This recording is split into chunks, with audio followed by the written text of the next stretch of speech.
Namo Vishnupadaya Krishna Prishtaya Bhutale Srimate Bhaktivedanta Swami Niti Namine Namaste Saraswate Deve Gauravani Pracharine Nirvishesha Shunnavadi Paschata Deshatarine Shri Krishna Chaitanya Prabhu Nityananda Shri Advaita Gadadhar Shivashadi Gaur Bhakta Vrinda Hare Krishna Krishna Krishna Hare Hare Hare Rama Rama Rama Hare Hare.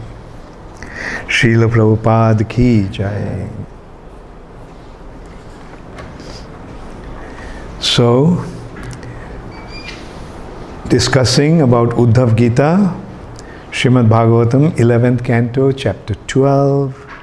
Yesterday we did up to text 21 from the 12th chapter. I'll just read that one again.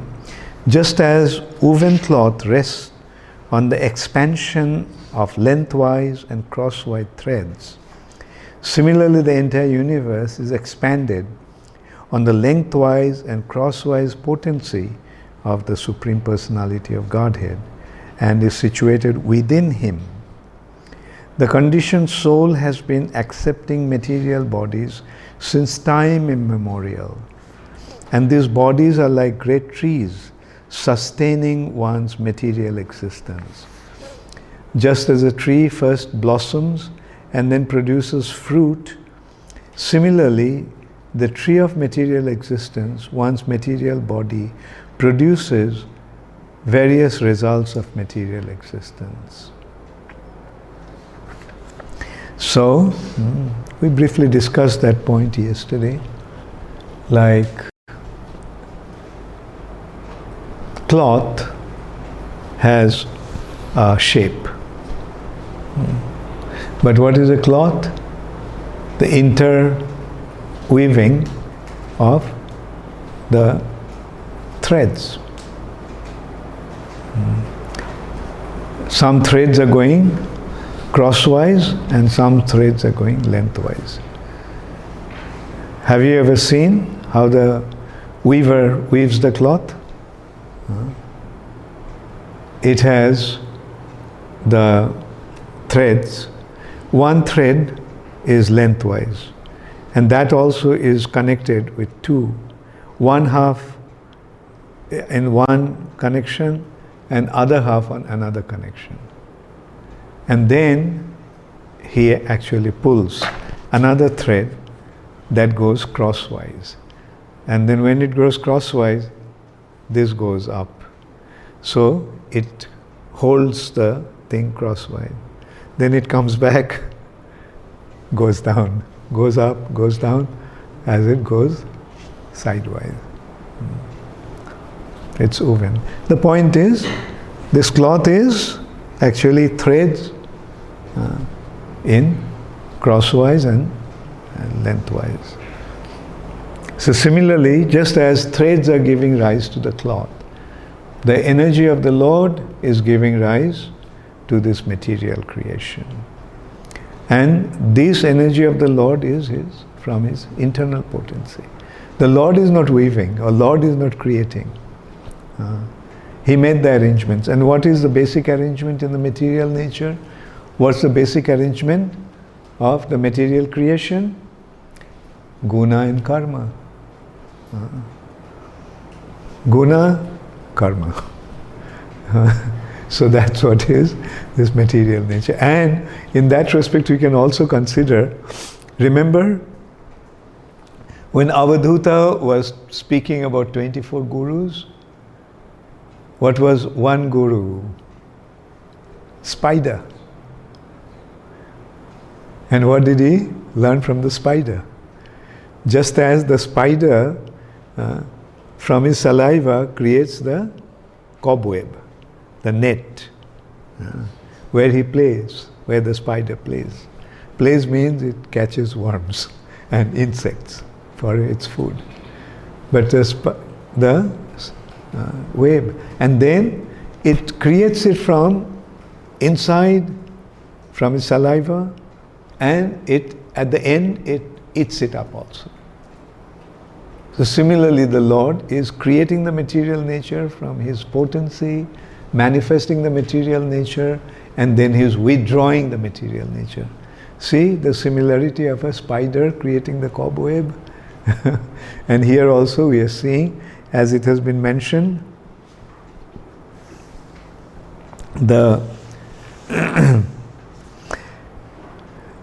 similarly the entire universe is expanded on the lengthwise and crosswise potency of the Supreme Personality of Godhead and is situated within Him. The conditioned soul has been accepting material bodies since time immemorial, and these bodies are like great trees sustaining one's material existence. Just as a tree first blossoms and then produces fruit, similarly the tree of material existence, one's material body, produces various results of material existence. So the material existence is sustained by these two aspects, guna and karma. The modes of material nature is there, and the living entities are acting, and as a result of their actions, they're getting their reactions.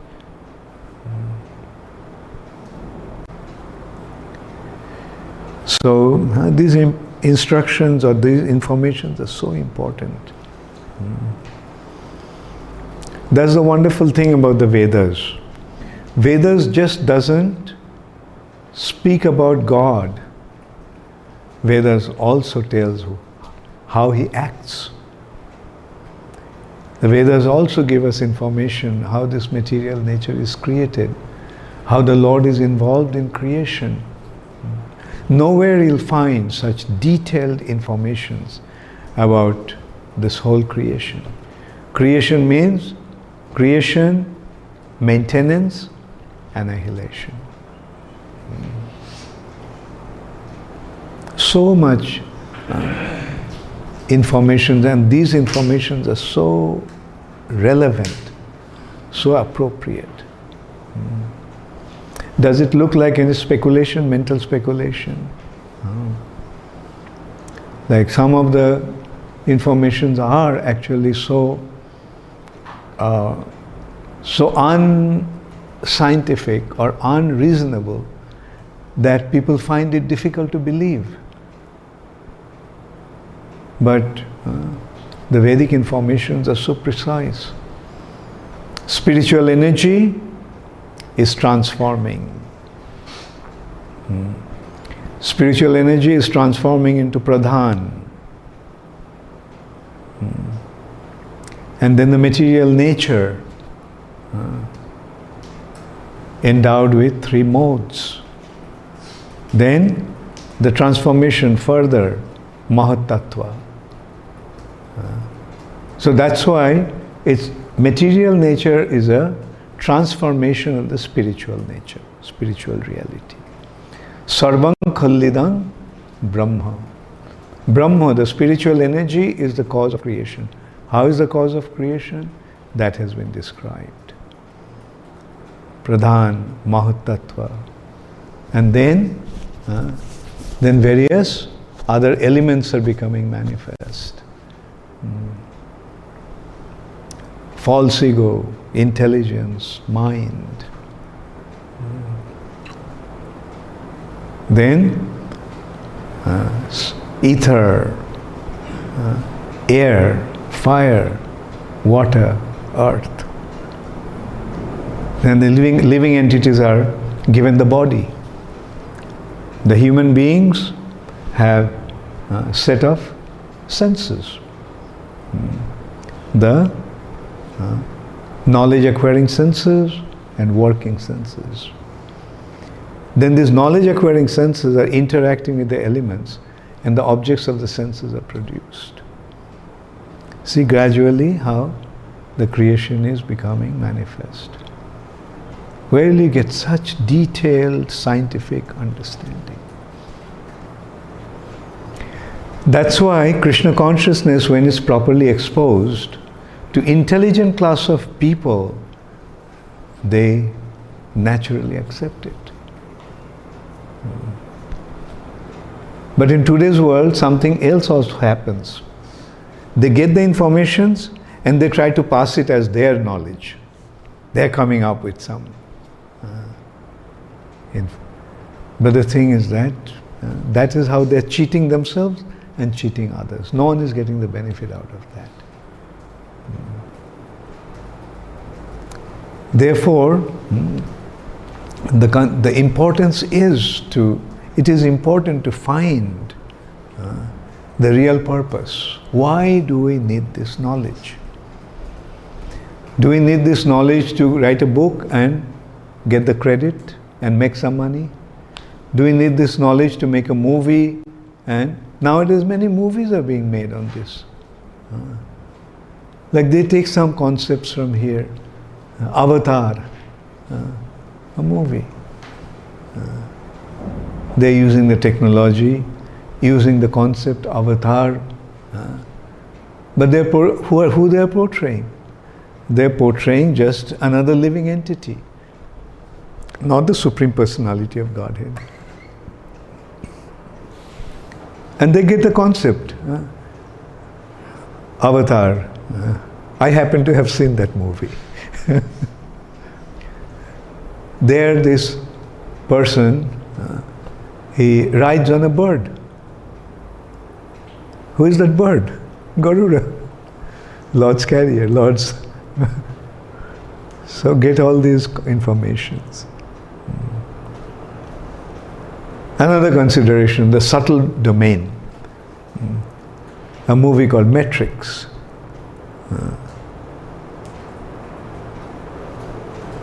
So it is like, taking advantage of something for just some material gain. But the purpose of this Vedic wisdom is not to gain materially, but to gain spiritually. And when you have the spiritual, material accept is already there.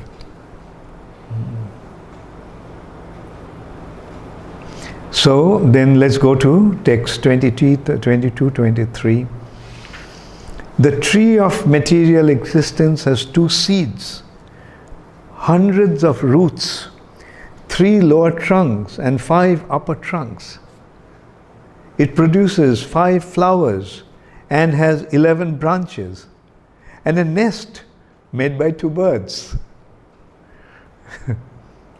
The tree is covered by 3 types of bark, gives 2 fruits, and extends up to the sun. Those lusty after material enjoyment and dedicated to family life enjoy one of the tree's fruits. And the swan-like men in the renounced order of life enjoy the other fruit. One who, with the help of the bona fide spiritual master, can understand this tree to be a manifestation of the potency of the one supreme truth, appearing in many forms, actually knows the meaning of the Vedic literature. So, in these 2 verses, 22, 23, the whole materialistic mystery has been presented. Should we go into that? Okay. The tree of the material existence has 2 seeds, hundreds of roots, 3 lower trunks and 5 upper trunks. It produces 5 flavors and has 11 branches and a nest made by 2 birds. The tree is covered by 3 types of bark, gives 2 fruits, and extends up to the sun. Those lusty after material enjoyment and dedicated to family life enjoy one of the tree's fruits.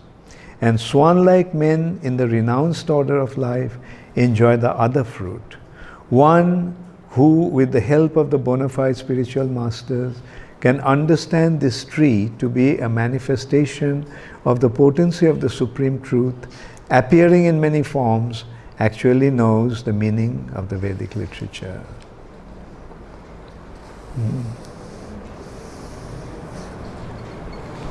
So, the two seeds of this tree are sinful and pious activities. And the hundreds of roots are the living entity's innumerable material desires. Two seeds, many roots, hundreds of roots, which chain them to material existence. The three lower trunks represent the three modes of material nature, and the five upper trunks represent the five gross material elements.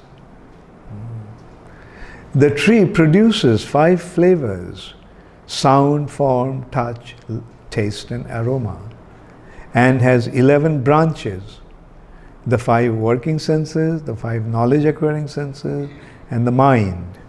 Two birds, namely the individual soul and the super soul, have made their nest in the tree. And the three types of bark are air, bile, and mucus, the constituent elements of the body. The two fruits of the tree are happiness and distress. Only Krishna can speak like this. Yeah? And those who are trying to enjoy this material nature with beautiful women, money, and other luxurious aspects of illusions enjoy the fruit of unhappiness. Try to enjoy in the material nature, what will you get? Unhappiness. One should remember that even in the heavenly planets there is anxiety and death. Those who have renounced material goals and takes to the path of spiritual enlightenment enjoy the fruit of happiness. One who takes the assistance of bona fide spiritual masters can understand that this elaborate tree is simply the manifestation of the external potency of the Supreme Personality of Godhead, who is ultimately one without a second. If one can see the Supreme Lord as the ultimate cause of everything, then his knowledge is perfect. Otherwise, if one is entangled in Vedic rituals or Vedic speculation without knowledge of the Supreme Lord, he has not achieved the perfection of life.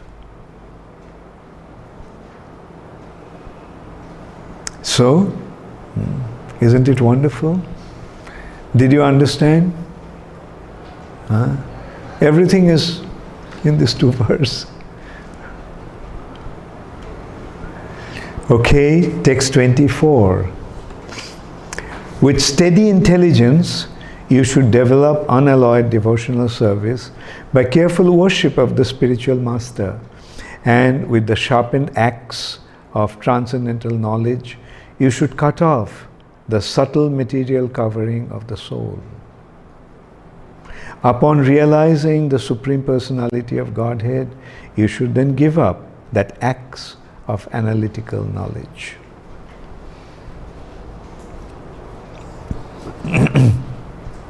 So this is actually a very important point here. You have to cut the subtle body. The gross body dies, but the subtle body doesn't die. And how to cut the subtle body to pieces? With an axe, the axe of knowledge. And that knowledge is subtle body comprising of mind, intelligence, and false ego will not die. We have to get rid of them. And the way to get rid of them is devotional service. Mind, intelligence, and false ego, the subtle body made of these three elements, are not going to die. We are not going to get rid of them. And as long as we have the subtle body, we have to remain in the material nature. Gross body will die at some point and will become free from the gross body. Death is actually a freedom. Death is a kind of freedom. We are now free from the bondage of this body. But unfortunately, we have the subtle body. And according to the subtle body, we'll get the next gross body. So what to do with the subtle body? Subtle body doesn't die. In simple way, we can say that the subtle body can be transformed. Mind. Krishna is saying, Man mana bhava. With your mind, you just think of me. If you think of Krishna with the mind, then is it material or spiritual? So the mind is spiritualized. The mind will not die. Mind is going to remain. It's a matter of whether the mind will be in the material domain or spiritual domain. And when we engage the mind in thinking of Krishna, the mind will become spiritualized. And in this way, Teshang satata yuktanam bhajatang pritipurvakam dadami buddhi yogam tam. When one is constantly engaged in serving Krishna, Krishna gives buddhi yoga. So buddhi or intelligence is now transformed, spiritualized. And in this way, when one becomes engaged in serving Krishna, Jiver Swarup Hai Krishna Nityadas. So when he becomes a servant of Krishna, he regains his Swarup. So no more false ego. So that stage is called Jivan Mukta stage. The soul is still there in the gross body. The gross body is there. But in the gross body, there's pure spirit soul, free from the coverings of subtle body.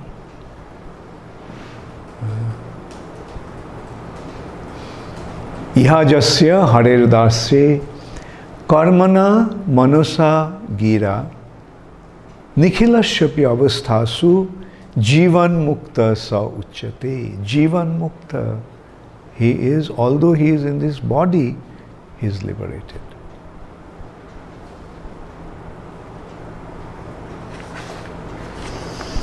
Because Uddhava has achieved the perfection of personal association with Lord Krishna, there was no need for him to maintain the mentality of a conditioned soul.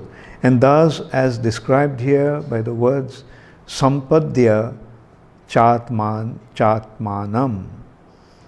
Uddhava could personally serve the lotus feet of the Lord in the spiritual world.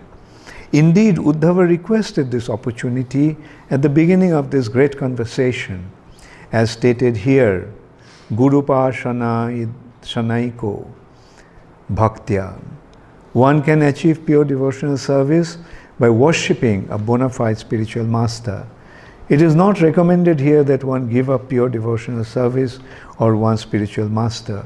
Rather, it is clearly stated that by the words Vidya Kutharena, that one should cultivate knowledge of the material world as described by Lord Krishna in this chapter. One should fully understand that each and every aspect of the material creation is the expansion of the illusory potency of the Lord. Such knowledge works as sharpened axe to cut down the roots of material existence. In this way, even the stubborn, subtle body created by the three modes of nature is cut to pieces. In this way, even the stubborn, subtle body,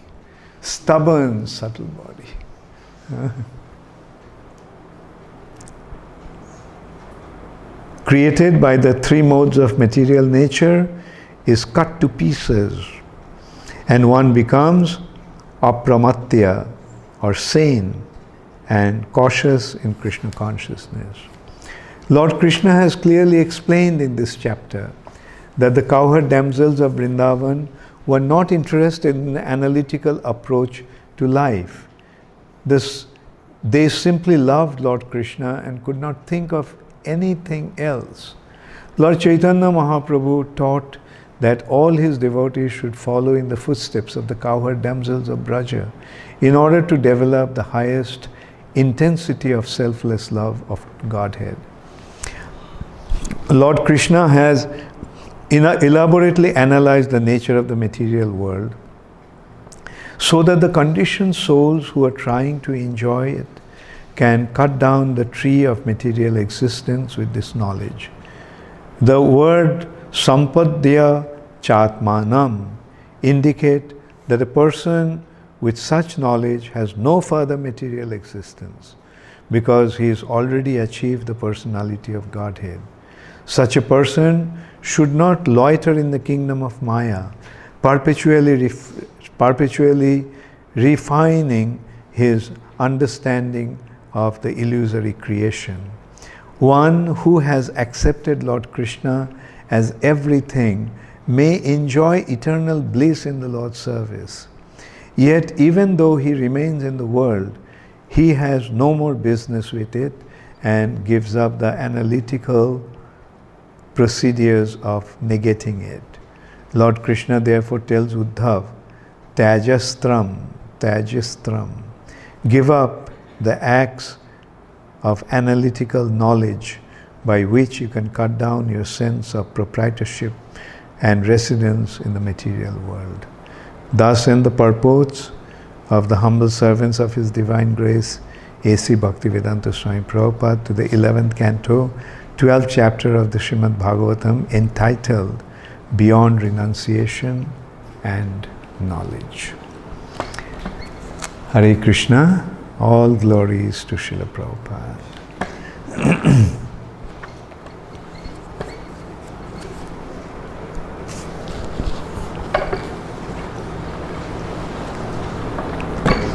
So, the results. You did not receive the results today. No results today. Some questions are there. Some questions are there. What happened to the results? Forgot it. I will contact you. Please prepare. Okay, so let's see the questions. You are in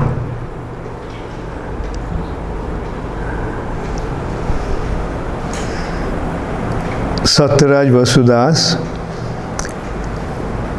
Gurudev, as I have not seen the activities or listened to Bhagavan Sri Krishna, developing intimate love is difficult. Like I see my child every day and enjoy his movements, see my parents and appreciate their sacrifices. I naturally love them from deep inside of the heart. My question is, Guru is representative of Bhagavan, Sri Krishna.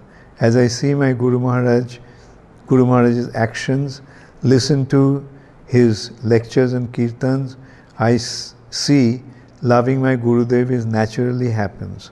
Gurudev, is this correct approach to love Krishna in the form of Guru? Please enlighten me on this, your insignificant servant. Well, in a way I can understand your point, because to develop relationship we need exchange, we need reciprocation. We need to see the person and reciprocate with the person. One can say, well, we are seeing the Lord in the temple, but it's also understandable. It's unless and until we reach certain level of spiritual development to kind of see the Lord in the temple, in His Vigraha, is difficult. And so I can understand that. So, well, if you feel that way, what can I say about developing a relationship with a spiritual master? That reminds me, once I told Prabhupada the same thing. I told Prabhupada, I don't know Krishna, but I know you. and I surrender unto you. I feel eternally thankful and grateful to you. Prabhupada smiled and said, that's good. so it's understandable, So Dhiren from South Africa, I needed some clarification on the Ekadasi fasting as I was feeling inspired to take